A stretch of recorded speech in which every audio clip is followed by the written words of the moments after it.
রাজস্ব খাতে ভর্তুকি সহ বিভিন্ন দাবিতে উত্তাল রাজধানীর শাহবাগ এবং প্রেস ক্লাব এলাকা। সোমবার সকাল থেকেই রাজপথে অবস্থান নেয়া গ্রাম পুলিশ, কমিউনিটি ক্লিনিক, নারী নির্যাতন প্রতিরোধ সহ বিভিন্ন প্রকল্পের শত শত আন্দোলনকারী। দ্রুত দাবি পূরণ না হলে কঠোর কর্মসূচির হুঁশিয়ারি দিয়েছেন তারা। অবস্থান কর্মসূচির কারণে গুরুত্বপূর্ণ সড়কে যান চলাচল বিঘ্নিত হওয়ায় ভোগান্তিতে পড়েন নগরবাসী। বিস্তারিত আহমেদ অনিকের রিপোর্টে। সোমবার সকাল থেকেই প্রেস ক্লাবের সামনে বিভিন্ন দাবিতে জড়ো হন সরকারি প্রকল্পভুক্ত কর্মচারীরা। পরিবার পরিকল্পনা অধিদপ্তরের ফিল্ড সার্ভিসেস ডেলিভারি এফএসডি প্রকল্পে উপজেলা পর্যায়ের 1155 জন স্বেচ্ছাসেবীর চাকরি থেকে অব্যাহতির প্রতিবাদে মাঠে নামেন অনেকে। আমাদের একটাই দাবি, ভাতা চাই না, মুক্তি চাই, রাজস্ব খাতে চাকরি চাই। কোনো নোটিশ ছাড়াই বলতেছে যে তোমাদের চাকরি নাই। আমাদের যখন অব্যাহতি দেওয়া হবে অবশ্যই আমাদের একটা কাগজ দেখানো হবে, আমরা তাই মানি না। এজন্য আজকে আমরা সারা বাংলাদেশের 1155 জন স্বেচ্ছাসেবী মহিলা এখানে আসছি আমাদের অধিকার নিয়ে। হুট করে আমাদের অফিস বন্ধ করছে, আমরা কোথায় যাব, কার কাছে যাব? ইনু ছাড় যেন আমাদেরকে এই চাকরিটা স্থায়ী বানিয়ে দিয়ে যায়। প্রেস ক্লাবের সামনে অবস্থান নেয় গ্রাম পুলিশের সদস্যরাও। চাকরি সরকারিকরণের দাবিতে কয়েকদিন ধরে ঢাকায় অবস্থান নিয়েছে কয়েকশো গ্রাম পুলিশ। আজকে আমরা 6-7 দিন এই মাঠে আমরা আন্দোলন করে যাচ্ছি। আমাদেরকে আশ্বাস দেওয়া হয়, কিন্তু আমাদেরকে আশ্বাস মতো কোনো কাজ করা হয় না।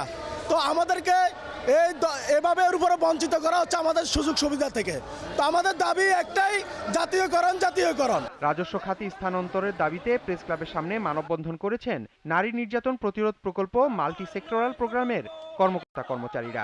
নারী এবং শিশু নির্যাতনের ক্ষেত্রে একমাত্র জায়গা যেখানে সমন্বিত সার্ভিস দেওয়া হয়। এই মানবিক সরকারের কাছে, বৈষম্যহীন সরকারের কাছে আমাদের উদাত্ত সবিনয় অনুরোধ, আমাদের প্রকল্পের জনবল এবং কার্যক্রম যাতে রাজস্ব খাতে স্থানান্তর করা হয়, এটাই আমাদের দাবি। প্রাইমারি সহকারী শিক্ষক নিয়োগ 2023-এর তৃতীয় ধাপে ঢাকা ও চট্টগ্রাম বিভাগের চূড়ান্ত ফলাফল প্রকাশের দাবিতে মানববন্ধন করেন পরীক্ষার্থীরা। আর চাকরি জাতীয়করণের দাবিতে অবস্থান ধর্মঘট পালন করেছেন স্বতন্ত্র ইবতেদায়ী মাদ্রাসা শিক্ষক সমিতি। এদিকে শাহবাগে জাতীয় জাদুঘরের সামনে বেতন বৈষম্য এবং চাকরি রাজস্বকরণের দাবিতে অবস্থান কর্মসূচি পালন করেন কমিউনিটি ক্লিনিকের প্রায় 1000 খানেক কর্মচারী। দাবি আদায় না হওয়া পর্যন্ত আন্দোলন চালিয়ে যাওয়ার ঘোষণা দেন আন্দোলনকারীরা। প্রাইমারি স্কুল একটা প্রাথমিক বুনিয়াদ, স্বাস্থ্যসেবার কমিউনিটি ক্লিনিক একটা স্বাস্থ্যসেবার একটা বুনিয়াদ। এই বুনিয়াদকে আমরা সারা বাংলাদেশে প্রতিষ্ঠিত করেছি, আন্তর্জাতিকভাবে প্রতিষ্ঠিত করেছি। কমিউনিটি ক্লিনিকের জনবল সম্পূর্ণ রাজস্ব খাত অন্তর্ভুক্ত।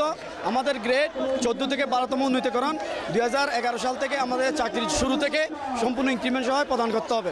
এগুলোর দাবিতে আমরা এখানে আসছি। এখন আমাদের শান্তিপূর্ণ অবস্থান চলবে। আন্দোলনকারীদের অবস্থানের কারণে রাজধানীর কিছু সড়কে সৃষ্টি হয় যানজট। অন্য সড়কগুলোতে যানবাহনের চাপ ছিল স্বাভাবিক। দুদিন পর শাহবাগ বন্ধ, পাবলিকের কষ্ট, আমারও কষ্ট। আগে গাড়ি জেলে বেতন পেতাম 1000-1200, গাড়ি জেলে বসতে পারি না 500। যেতে পারি না ধানমন্ডি গাড়ি লিয়া 2 ঘন্টার উপরে 2 ঘন্টা লেগে গেছে। আহমদ অনিক, জিটিভি নিউজ, ঢাকা।